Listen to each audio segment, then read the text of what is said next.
జయశంకర్ జిల్లా కేంద్రంలో భవన నిర్మాణ ఇతర నిర్మాణ కార్మిక జేఏసీ సమావేశం జరిగింది. ఈ సమావేశంలో ఐఎఫ్టియు, ఐఎన్టీయూసీ, ఏఐటీయూసీ, సిఐటియు ఇతర సంఘాలు పాల్గొన్నాయి. ఈ సందర్భంగా జిల్లా కేంద్రంలోని కుమరయ్య భవన్లో జేఏసీ నాయకులు మీడియాతో మాట్లాడారు.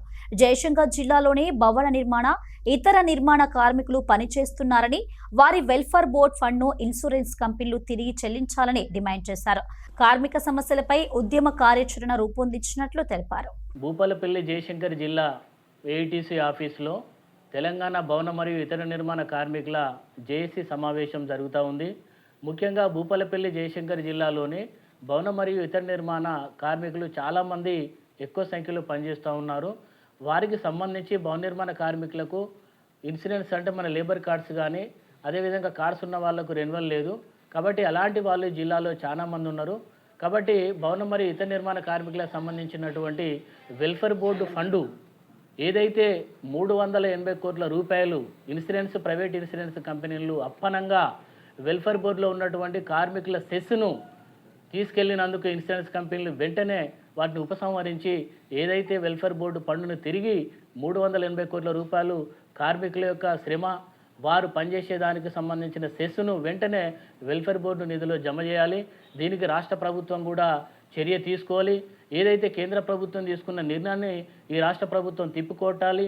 అదేవిధంగా భవన మరియు ఇతర నిర్మాణ కార్మికులం భూపాలపల్లి జయశంకర్ జిల్లాలో ఆ నిధులన్నీ కూడా జమ చేయకపోతే భూపాలపల్లి జయశంకర్ జిల్లాలో పెద్ద ఎత్తున కార్మికులతోటి పోరాటాలు చేస్తామని ఈరోజు జేఏసీగా మేము ఈ రాష్ట్ర ప్రభుత్వాన్ని, కేంద్ర ప్రభుత్వాన్ని హెచ్చరిస్తూ ఉన్నాం. 10-11-2025 రోజున హైదరాబాదులో భవన నిర్మాణ కార్మిక సంఘాల రిజిస్ట్రేషన్ సంఘాలన్నీ కూడా కలిసి జాయింట్ యాక్షన్ కమిటీగా ఏర్పడి భవన నిర్మాణ రంగంలో పనిచేస్తున్నటువంటి కార్మికుల సంక్షేమం కోసం మరి ఆ రోజు సమావేశమైనాయి. ఆ సమావేశంలో కొన్ని తీర్మానాలు, కార్యాచరణ తీసుకోవడం జరిగింది.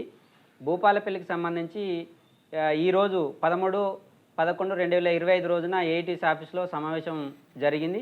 ఈ సమావేశంలో ఐఎఫ్టియు, ఐఎన్టీయూసీ, ఏఐటీసీ, సిఐటియు సంఘాలు, మిగతా సంఘాలు కూడా జమ అయ్యి కార్యాచరణ రూపొందించుకోవటం జరుగుతూ ఉంది. ఈ భూపాలపల్లిలో ఉండేటువంటి కార్మికుల సంక్షేమార్థం ఈరోజు 17వ తారీఖు కలెక్టర్ కార్యాలయం ముందు ధర్నా కార్యక్రమాలు, ఇక్కడ ఉండేటువంటి మంత్రులు ఎవరైతే ఉన్నారో, ఎమ్మెల్యేలు కావచ్చు, మంత్రులు కావచ్చు, వాళ్ళకు కూడా వినతి పత్రాలు ఇవ్వాలనేటువంటి కార్యక్రమం ఉంది.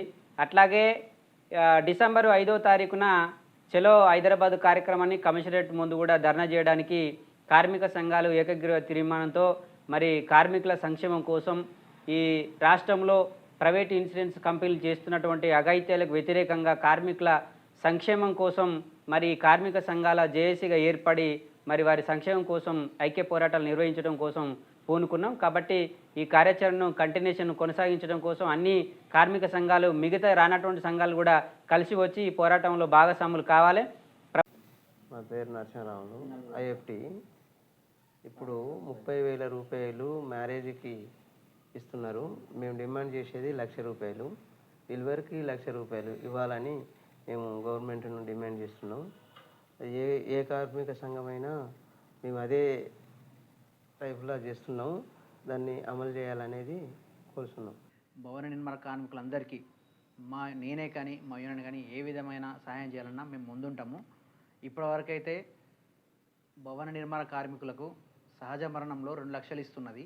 దాన్ని 5 లక్షలుగా డిమాండ్ చేస్తున్నాం. అంతే కదన్నా, డిమాండ్ చేస్తున్నాము. అది కంపల్సరీ మేము మా రాష్ట్ర ప్రభుత్వం ద్వారా కంపల్సరీ సహకరిస్తాము. మేమైతే ఏ కార్మికుడికి అవసరం వచ్చినా కానీ మేమైతే ముందుంటాము.